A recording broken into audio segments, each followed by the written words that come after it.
Yakuza finger removal.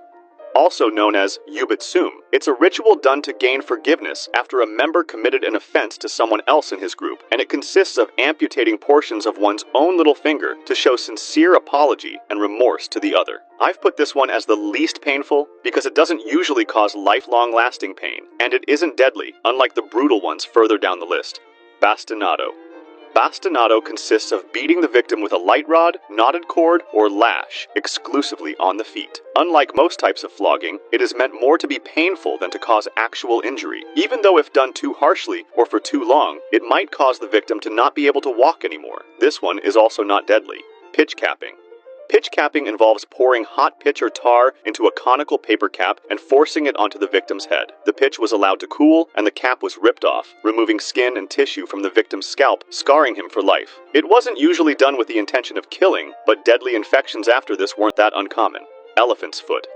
This punishment, also known as gungarao, was mostly used in Asia, specifically India, and it consisted of killing the victim by crushing him with an elephant. There were two variations of this. If the victim was lucky, his head would be placed on a pedestal, and the elephant would crush it, instantly killing him. This wasn't that painful because the victim would die instantly, but the second variation wasn't as forgiving. Some royal members wanted to sit down and enjoy a long show, so they ordered the elephant riders to train the elephants to walk over non-vital parts first, such as the legs and arms. The person would get crushed over and over before the elephant actually walked over his head and killed him.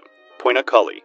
In ancient Rome, those who would kill their own father were subjected to poina cully. It was a death penalty that consisted of being sewn up in a leather sack with a mix of live animals, including a dog, snake, monkey, and a chicken, and then being thrown into water.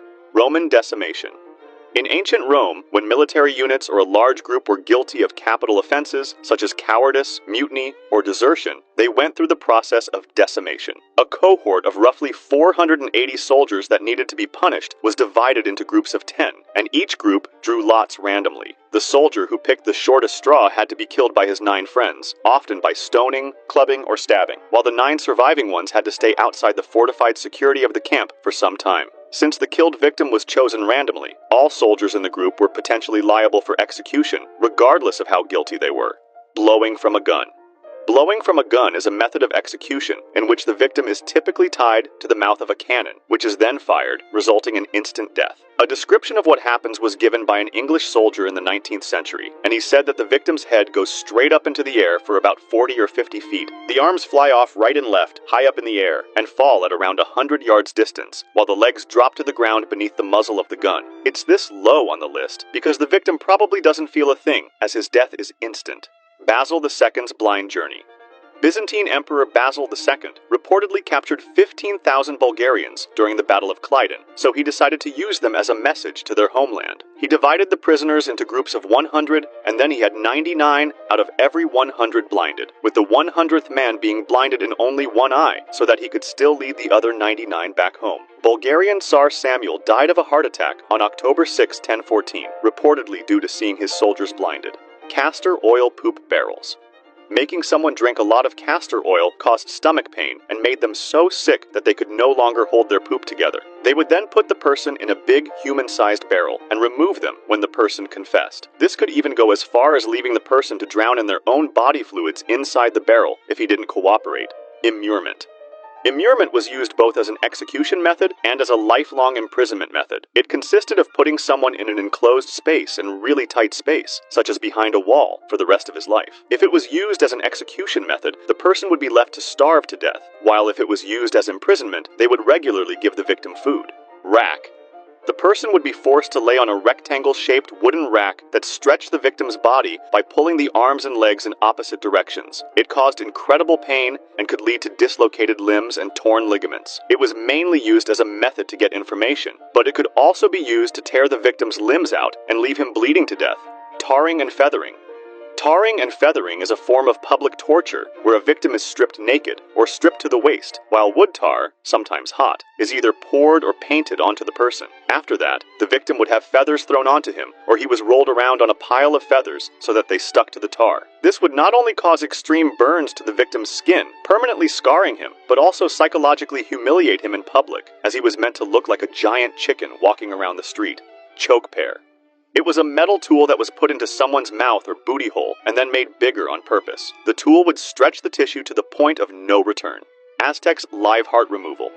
When the Aztecs sacrificed people to Huitzilopochtli, the sun god, the victim would be placed on a sacrificial stone, and the priest would then cut through the abdomen with an obsidian or flint blade. The heart would be torn out, still beating, and held towards the sky in honor of the sun god. Heretic's fork. It's a collar with two sets of metal forks at each end. One set was placed under the chin and the other at the sternum, and the device was secured around the neck. This forced the victim to keep their head raised, leading to severe discomfort and sleep deprivation. The person would be asked questions or just be left there, while the fork slowly pierced through their neck and jaw, and this lasted until the victim could no longer hold their head raised, causing the fork to pierce through. Rat's cup. A method attributed to the Roman Emperor Nero involved tying a cup filled with hungry rats to the victim's stomach and then applying heat to the bottom, forcing the rats to burrow through the victim's body to escape. In some parts of South America, they used a variation of this method called the rectoscope, which consisted of inserting living rats into a victim's rectum through a tube, forcing them to make their way through the victim's body to get out. Catherine's wheel. An execution method where the victim's limbs were tied to a large wheel and then struck with a hammer or iron bar, breaking their bones in multiple places. The wheel was placed on display later on, often leaving the victim to starve. Boiling alive. The victim would be lowered into a large container with a boiling liquid, such as oil, gradually and slowly. The first exposed parts would be the extremities, such as fingers and toes, which have lots of nerve endings and cause incredible pain. Then the skin, muscles, and fat softened and liquefied due to the heat, while internal organs and the flesh got boiled from the outside, making this a slow and agonizing process. In another variation, which is thought to be even more painful and long, the victim would be lowered into a normal temperature liquid, which would be gradually heated until it started boiling. Keel hauling. Keel hauling was a severe maritime punishment where a sailor was tied to a rope and dragged underwater from one side of the ship to the other, passing under the ship's keel. If the person did not drown or get vital damage from the rusty and sharp wooden body of the ship itself, they would just do it again until the person was no longer alive. It was feared for its brutality. Sawing. When used as an execution method, the victim would be hanged upside down to make the blood flow to the head, increasing the time the person was conscious. The executioner would then divide the victim vertically into two halves, starting from the groin and moving upwards. Hanged, drawn, and quartered. This method was used to execute men convicted of high treason in medieval and early modern Britain and Ireland, and it consisted of multiple steps. The convicted traitor was tied to a wooden board and dragged behind a horse to the execution site. There, he was almost hanged to death, then mutilated and had his organs removed, before being beheaded and his body divided into 4 parts, just in case he was still alive. These remains were often displayed in well-known places across the country, like London Bridge, to warn others about the consequences of being a traitor. Glastration. This method wasn't always deadly, but in my opinion it deserves this spot because of how brutally painful it sounds. It's the method of inserting a glass rod into a man's erect willy and then smashing it with a hammer, causing the glass rod to fragment into multiple small pieces that shattered all over the insides. Bamboo through booty hole. A bamboo would be put inside a person's booty hole, and it would be left there. The bamboo would grow really quickly inside the man, causing incredible pain. It was sometimes left until it exited from the other side. Spanish donkey. This was a sharp-angled wooden device on which the victim was forced to sit, straddling it like a donkey, with weights attached to their feet. This would increase pressure and pain on the body, often causing severe injury to the legs and spine until the victim was ripped apart by their body weight. Brazen bull. A metal statue, shaped like a real-sized bull, was used to lock someone inside and then heated up with fire underneath. The person inside would feel extreme heat and pain while being burned alive, and it was meant to scare others by showing how bad the punishment could be. There were special pipes to make the victim breathe, which also made the screams hearable for the crowd, resulting in a bull-like sound. The steam would leave from the bull's nose for extra realism. Impalement. The brutal part of impaling, like crucifixion, is that the victim tortured himself. In a famous variant, he was set up high, on a stake, so that it didn't actually penetrate anything vital, so long as he stayed up on his toes, so he could keep it from going any deeper so long as he kept his own weight on his feet. When the victim would get tired, he would slip a little further, and when he felt the pain, he would scramble up again on the already aching and exhausted muscles, only to repeat this process out of exhaustion a little later, and so on, until something vital got pierced. Another variant consisted of the Judas chair, a torture device featuring a pyramid-shaped seat where the victim was placed at the top, with ropes used to lower and suspend their body weight onto the sharp apex. The chair would slowly rip the person apart. Flaying.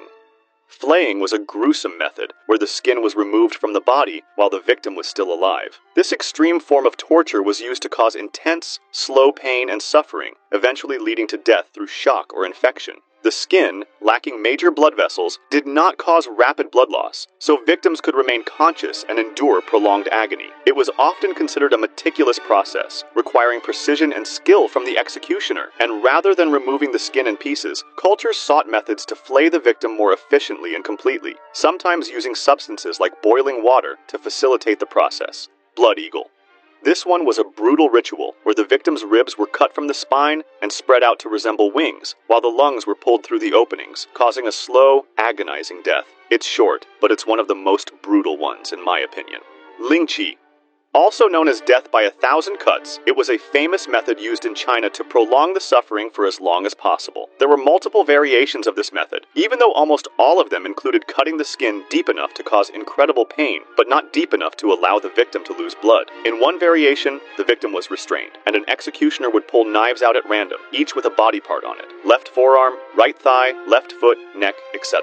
Each time he'd pull a knife out, he would make a cut on that body part. This would continue until the executioner pulled out the knife with the heart on it, and that's when he stabbed the victim through the heart. In another variation, they would tie a fishnet tightly around someone's body and cut off the pieces of skin that popped up in the holes of the net. In the most brutal version, they would bury someone up to their neck, make a cross-shaped cut at the crown of the head, peel the skin back, and pour mercury in the wound. The mercury, through its weight, would separate skin from flesh, and as the person struggled to unbury themselves, they would eventually leave their skin behind in the hole.